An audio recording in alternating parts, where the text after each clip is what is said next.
আসসালামু আলাইকুম সবাইকে। আজ আমি রান্না করেছি ৩ শাকের চচ্চড়ি। আপনারা এটা বাড়িতে অবশ্যই ট্রাই করে দেখবেন, খেতে অনেক সুস্বাদু এবং হেলদি। এখানে রয়েছে ছোলার শাক, আমরা ছাদে লাগিয়েছি ছোলার শাক। ছোলার বীজ ছিটিয়েছিলাম এবং সেখান থেকে গাছ বার হয়েছে এবং তার পাশে অনেক পেঁয়াজ আর রসুনেরও গাছ লাগিয়েছি। এটা পরের দিন আপনাকে রেসিপিটা ট্রাই করে দেখাবো। আজকে এই ছোলার শাকগুলো এই কাঠের সাহায্যে কেটে নিলাম এবং অনেক সুন্দরভাবে কেটে নিয়ে একটা ঝুড়িতে রেখে দিয়েছি। এটাকে আমরা ভালোভাবে রান্না করব অন্য শাকের সাথে মিশিয়ে। তারপরে কেটে নেওয়ার পরে যে জায়গাটা দেখেন, এখান থেকে জল দিয়ে রাখলে আরও অনেক গাছ বেরোবে।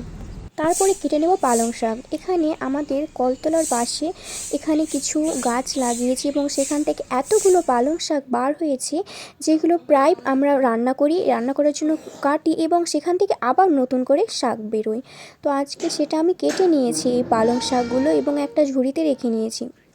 আমরা কি করব, এখানে কিছু পিরিং শাক আছে বাজার থেকে আনা। এই পিরিং শাকগুলো ঝুড়িতে রেখে দিয়েছি এবং এগুলো আমি মিশিয়ে দিলাম। এগুলো ভালো করে ধুয়ে বটিতে সমান পরিমাণে সবগুলো শাক কেটে নিয়েছি। তারপর এটাকে রান্না করার পালা। আমি প্রথমে প্রেসার কুকারে নুন হলুদ দিয়ে এই শাকটাকে ভালোভাবে সিদ্ধ করে নেব। আমি এটা প্রেসার কুকারে ভরে দিয়েছি এবং প্রেসার কুকারের ঢাকনাটা লাগিয়ে সিটি ফেলে নিয়েছি। তারপর এখানে একটা কড়াইয়ে পেঁয়াজ রসুন আর মরিচকে কেটে ভালোভাবে ফ্রাই করে নেব। চেষ্টা করবেন রসুনের অংশটা বেশি রাখার, তাহলে অনেক বেশি স্বাদের হবে। এখানে শাকগুলো সিদ্ধ হয়ে গেছে। এবার ভালোভাবে এই মিশ্রণটা হয়ে গেলে এই কড়াইয়ে এই শাকগুলো দিয়ে দেব এবং ভালোভাবে আস্তে আস্তে করে একটু নেড়ে নেবেন। অনেকক্ষণ ধরে কষার পরে যখন দেখবেন যে কালারটা একটু চেঞ্জ হয়ে এসেছে, তখন ভাববেন যে আপনার শাকগুলো ভাজা ঠিক হয়ে গেছে।